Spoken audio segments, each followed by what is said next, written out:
Chapter 11. 14th Street was the best station we played in. It was one of the cleanest ones, that's for sure. And they had these cool sculptures of alligators climbing out of sewers and all that. Just a dope place to play. Also, it's wide open. Just one straight tunnel from the 14th Street exit to the 16th Street exit, with nothing blocking it except for a few pillars. So the sound was incredible. That night was wild. To get off the train, come up the steps, and have people just start clapping for you is pretty crazy. And Frankie walked through the crowd with his hand in the air, like the star that he was. And even though Frankie was definitely soaking it all up, Keith was more into it than even he was. She was really gassed about it all. Her smile was so wide that it looked like it hurt. Imagine a smile so big that it causes you to have a migraine or something. That's how Keith's looked, on some clown shit. We decided to set up in the middle, which is usually quick and easy. But the fact that the crowd was just sitting there watching us threw us off a little. But famous Frankie kept them distracted with his usual roll call. Is Queens underground? A few people squealed. Bronx? Not many. Too far away. What about Harlem? A few more than Queens. What about Lower East Side? A nice portion of the crowd clapped and ooh. Okay. Is Brooklyn in the house?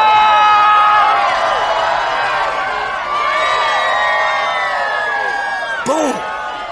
You would have thought we were in Brooklyn, judging by the amount of people screaming. It's always that way.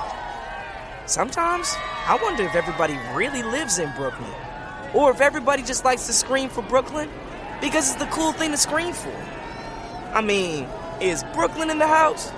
Has always been a cooler thing to say than any other borough or city in the house. Just is. Frankie turned around to check on us to see if we were ready. Alexis was finishing up tuning his bass, but everyone else was pretty much set. Melvin in the house! A lady shouted from the back of the crowd. Frankie whipped around. Who? The lady jumped up and down in the back, waving her hand. Melbourne! Melbourne? Where's Melbourne? Australia. Oh! Frankie realized what the lady was saying. You mean Melbourne. You from Melbourne. Melbourne in the house, y'all. Do y'all really ride on kangaroos? Everybody in the crowd laughed, and it all just went along with famous Frankie's charm, even though he was dead serious about the whole thing. He shrugged it off, and Keith gave him the signal. Showtime. The thing about that station is the crowd was interesting. I mean, every crowd was interesting, but 14th Street was just different. I mean, we had our club kids from the night before, but the new people, the people who were coming underground to take the train because they work in the area or whatever, they were way different. The neighborhood above ground was cool, but kind of fancy. It's where all the expensive fashion brands were, and the swanky stone streets you always see in pictures of other countries. It's like every other country in the world has streets made of pretty stones, but we just got this asphalt and concrete, except in this neighborhood. But not everything was that way. Fancy. There was also tons of just regular places, like diners and bars, little grocery stores and churches, and a lot of boring buildings that people live in. So underground. There were really, really cool-looking people, and those people, I assume, lived somewhere else and was just working around that at one of those stores. There were some girls dressed in, I don't know, but it looked uncomfortable, which means it was probably expensive. And some of the guys looked the same. Skinny jeans and wingtip shoes. Dudes looked important. These guys and the girls, though killing with the clothes, all looked exhausted. That's how I knew they worked around there. And then, there were other people who just looked super laid back. Sweatpants, easy dresses, and sneakers, yoga pants. These folks, I figured, were the ones who actually could afford to live in this neighborhood.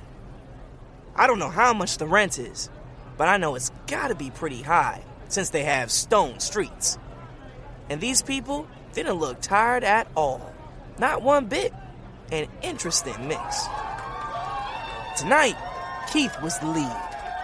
Seemed like a good idea since she was so gassed up about playing at 14th Street.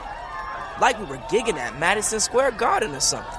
On you, I said to her, while Frankie was giving his spiel. I got it. She answered confidently, her smile peeking out from behind both sides of the mouthpiece of her trumpet. She took a deep breath in and began to blow. The tone started low and slow as Keith dragged the notes, adding a little vibrato on the end, as if she was singing a sad, bluesy song. Not what we were expecting, but it was gorgeous. The crowd fell dead silent and just listened as Keith performed. She turned her back on the crowd, the way Miles Davis did, and while she faced me, she winked just to let me know that she knew she was killing. When the trains were pulling, screeching and grinding, Keith accompanied them with notes that made the sound of metal on metal sound more like music. As people got off, they were instantly hypnotized by this bald-headed, freckle-faced girl swaying to her own song. Some people tried to walk away, but Keith walked right behind them, begging them with the horn to stay. And when they wouldn't, when a few people really just decided to leave, even though she followed them to the stairs, the advantage of not having to sit down or plug nothing in, she flipped it and began to quack and honk. I just started laughing as she bounced around quacking and honking, playing short, choppy notes.